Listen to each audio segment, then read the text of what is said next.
Switching gears to Duke, I know Duke at the start of each season, they play 2 games in the same weekend. I think they do it on back-to-back weekends.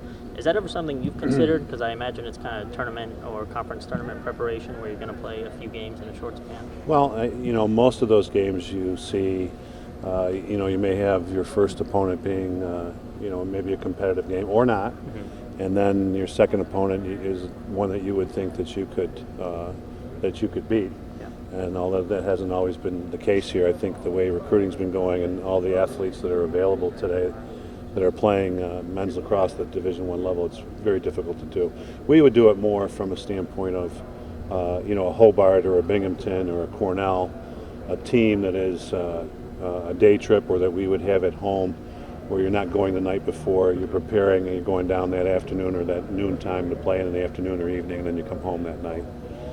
So it's for budget reasons, things like that you might play somebody local. And then against Hopkins, you guys allowed a couple late man-down goals. How would you kind of assess the play of your man-down defense this season and kind of where you guys are at? Yeah, it's really difficult. Man-down is a lot of preparation. One of the things we talked about going into the Hopkins game was that they were roughly 63% going into that game, and that we really wanted to stay in the penalty box.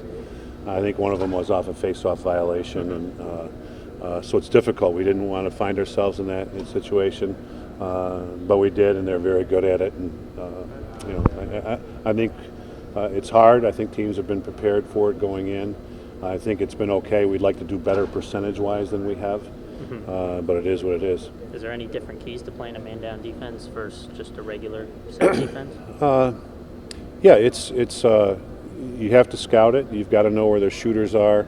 One of their goals, Grimm was right there and checked the stick as he was shooting. So we look to see if our players are out of position when we're running it. And sometimes it's just, great shooting on the other team's part. But the man-up should get good shots off because they have an additional player on the field than the defensive team. And even ours against Hopkins, I think he saw us.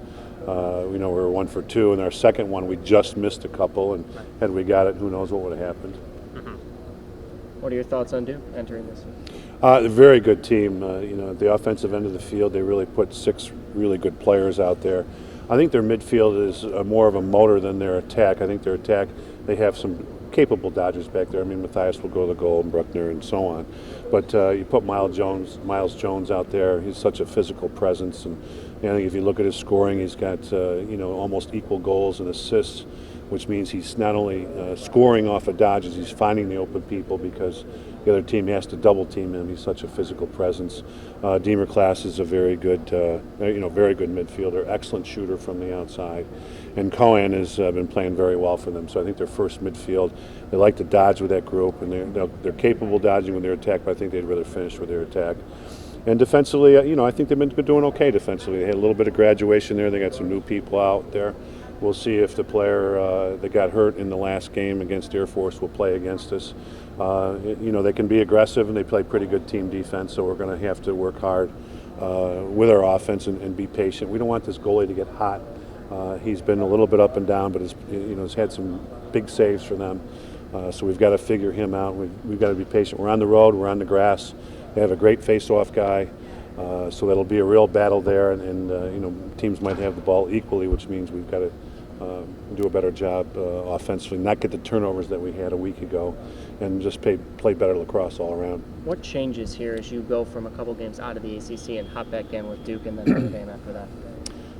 Well, the games have a little more importance. I think now that we've been in the conference actively for a few years, we're starting to realize the importance of that. In the back of our minds, too, that there are only 4 teams that make the ACC tournament.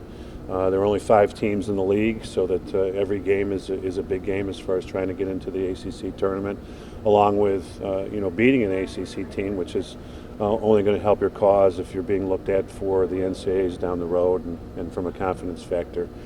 So we've gotten 1 ACC game on the road. This is another one on the road. Will be a big one for us, and we've got 2 great teams with Carolina and Notre Dame coming up at home.